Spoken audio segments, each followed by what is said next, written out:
10 15 view આવે છે અને કાં ખોટા એકે જોડો હું લાખ ઉપર વ્યૂ જતા હોય ને એને ક્રિએટર કહેવાય, લાખ ઉપર ફોલોવર હોય ને એને ક્રિએટર કહેવાય. નાના નાના ફોલોવર વાળા 2-5 હજાર ફોલોવર વાળા આ બે ને સપોર્ટ કરીને આગળ લઈ આવ્યા અને અત્યારે આ બે નાના નાના ફોલોવર વાળાઓને કાંઈ સમજતા નથી. અમે કીધું કે 10 કે 5 કે ફોલોવર વાળાથી કાંઈ ના થાય, કે 10 કે વ્યૂ આવતા હોય એનાથી કાંઈ ના થાય, પણ જો ઈ ધારે ને તો હારાની માર્કેટ પાડી શકે.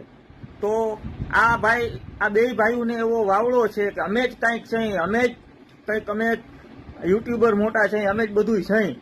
તો હવે ઇન્સ્ટાની પબ્લિક આ નાના નાના ફોલોવર વાળા છે જી 2000 ને 5000 ને જી તમે આને સપોર્ટ કર્યો, આ બેને જે કાંઈ પણ ફોલોવર છે એ એના થકી છે. એને તમારી સ્ટોરીઓ મૂકીને તમને આગળ લઈ આવ્યા ને આજ તમે ઉઠીને આને જ આવું કયો હો. તો આ 2 થી 5000 ફોલોવર વાળાને હું નમ્ર વિનંતી કરું છું કે આવા અમને હે ને અનફોલો કરો અને બીજા 5 જણાને કયો કે આને અનફોલો કરે ને